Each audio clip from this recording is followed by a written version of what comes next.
History 1. I was out camping in the backcountry near where I lived. I'm not much of a hiker, so I never take trails more than a mile or two. This one was just over a mile from the campsite to the trailhead where my car was parked. I'd been spending the weekend there, camping out by the lake, and was planning on staying for another 2 nights.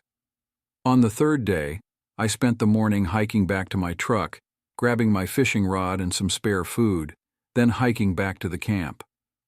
I thought I'd try my luck at fishing while I had the time. When I got back to the camp, though, there was another tent set up. It was farther down on the edge of the lake, and I didn't see anyone by it initially. I didn't care at first, but then it came to my mind that I hadn't seen anyone on the only trail leading to this part of the lake. Then again, there could be some other path that I just didn't know about. Whatever the case, I set up my rod and got to fishing. Every 20 minutes or so, I'd glance over at the tent on the side of the lake, but at no point during the 3 hours I was out there did I see anyone. Once the sun was starting to get lower, I packed up my rod and went back to my tent. I ate and got some sticks for the campfire, then waited for it to get a little darker before lighting it up. As soon as I did, I saw someone's shadow move in the forest ahead of me. They were just far enough for the light to not reach them, so after that quick glimpse, all I could see was total darkness. I made the assumption that it was the person with the tent down by the lake, probably gathering sticks for a fire. It was weird that just when I lit up my campfire, they were right outside my camp, but I chose not to overthink it.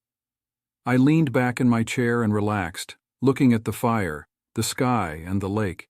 It was so calming I almost wanted to fall asleep in the chair.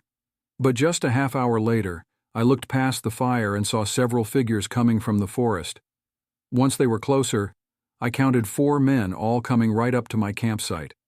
There was a lot going through my head, but I tried to suppress any nervous feelings and hoped it was just a nearby camping group in need of help or something. When they came into the light, I could see that they were all in their 30s or 40s and had straight faces.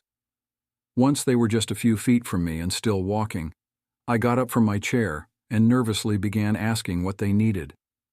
None of them responded, only continuing to walk up. 2 of them went behind me, going straight for my tent as the other 2 pushed me aside. There was no doubt what was going on now, but I knew fighting back would only make things worse. I watched the 2 men start searching through my things as the other 2 continued to push me further away. I tried saying anything I could, but the men had an emptiness in their eyes that showed they did not care at all. I was telling myself in my head to just stay calm and let them take what they wanted, but the 2 men kept pushing and dragging me further and further away from the campsite and away from the light. After a minute, I could barely see where we were going and couldn't hear anything but our footsteps in the silent forest. Then we stopped.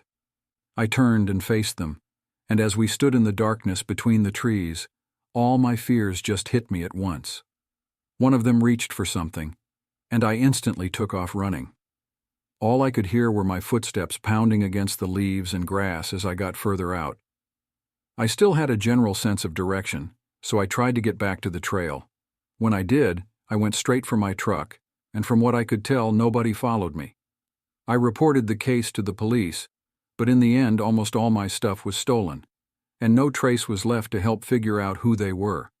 What they were dragging me out into the forest to do is probably obvious, so I think I was lucky to have made it out with my life. History 2. My brother Hank and I moved out to Colorado several years ago. We both dreamed of living by the mountains, but neither of us could afford it on our own. So we decided to split the rent on a townhome in the suburbs just outside of Denver. This setup worked perfectly, putting us only 10 to 15 minutes away from a vast range of mountains. One thing I will mention about these nearby hiking and camping trails is that they're pretty packed. It's so accessible to everyone around and to tourists that almost any time of the year, it's hard to find solitude. Because of this, my brother and I decided to plan a 3-day backpacking trip that would take us away from the crowd and, hopefully, give us some peace and quiet. I trusted Hank to plan our route, and a couple of weeks later we drove down to the trailhead. Only one other car was parked there when we arrived. It was an old-looking SUV covered in dust, looking like it had been through a rough drive. Seeing as it was likely only one other person was hiking this route, we went in with a positive attitude. The first day of backpacking was an 8-mile hike. Most of the terrain was actually flat until we got to the last couple of miles, where we started up a mountainside. It was pretty tiring, but Hank promised that the campsite would be worth it, and he wasn't lying at all. About 3/4 up the mountain, there was a small flat area right on the side of the cliff with a view of the whole valley. It was stunning, especially with the sun starting to set. After taking in the view, we started pitching our tents and then gathered up some sticks and stones to make a fire pit. Once the fire was going, we sat down and just talked. I don't even have any idea how long we were talking, maybe at least 2 hours or something, when we both heard something from the trail. We instantly went silent, listening as footsteps started making their way up the trail and toward our campsite. A minute later, a man came out of the dark and into the firelight. He wasn't wearing a headlamp, which every hiker and camper knows is an absolute must when there's even the possibility of being out in the dark. As he walked up, I think both Hank and I knew something was wrong. He had a grin on his face as he approached the campfire. "Hey, did you need something?" Hank asked, standing up. The man looked at Hank, then at me, keeping his grin as he started to explain himself. He said he was a park ranger and had been following our trail for a while. He claimed this section had been closed off for the season and that we couldn't be here.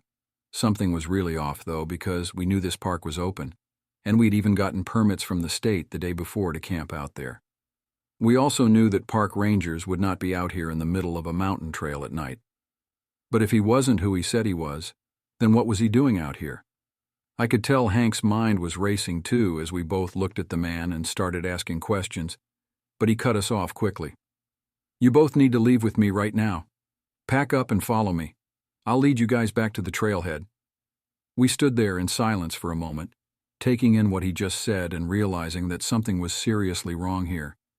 The man still stayed by the fire with that same grin on his face.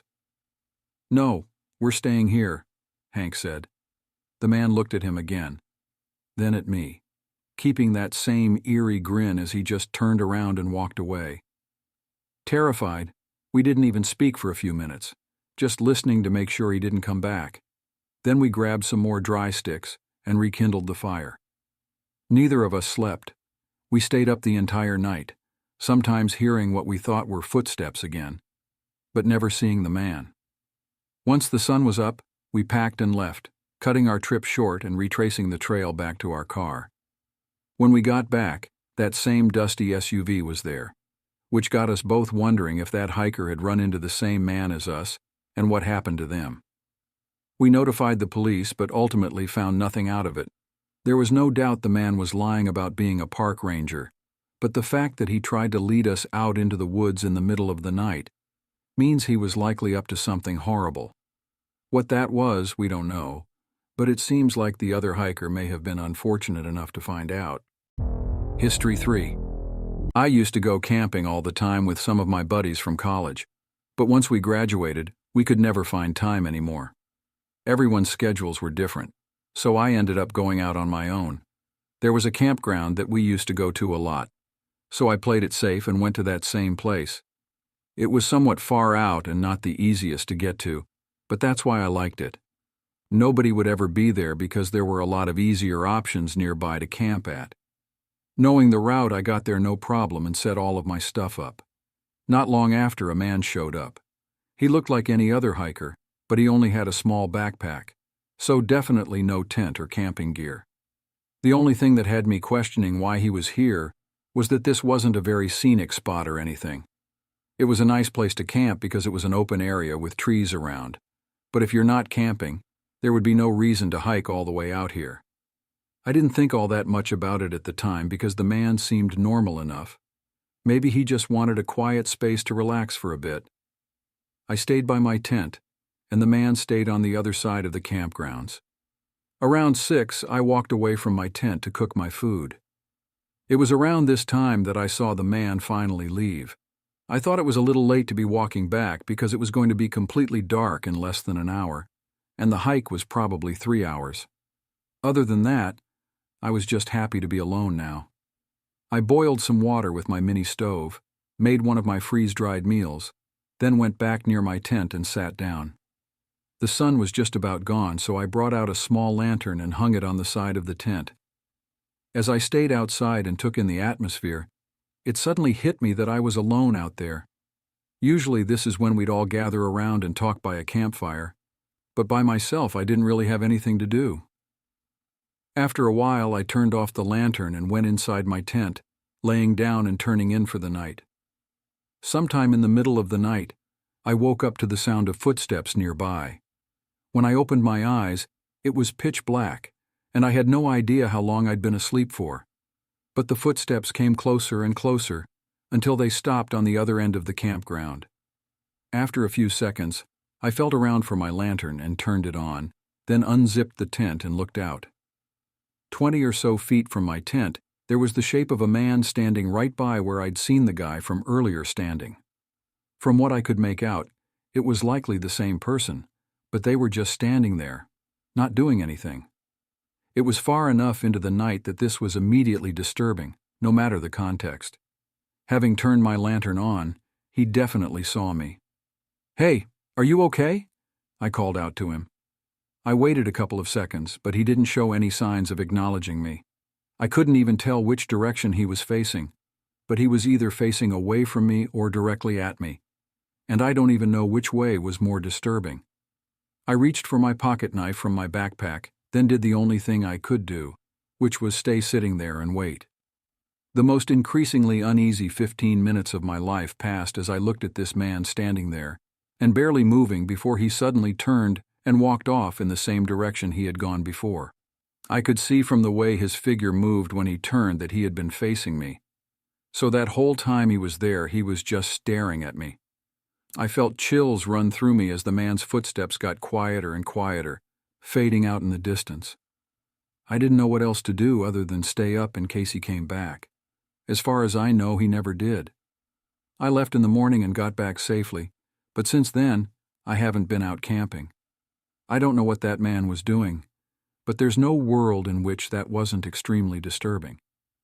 Maybe I scared him off by waking up and watching him to make sure he didn't do anything, but that just terrifies me to think about if I hadn't woken up that night.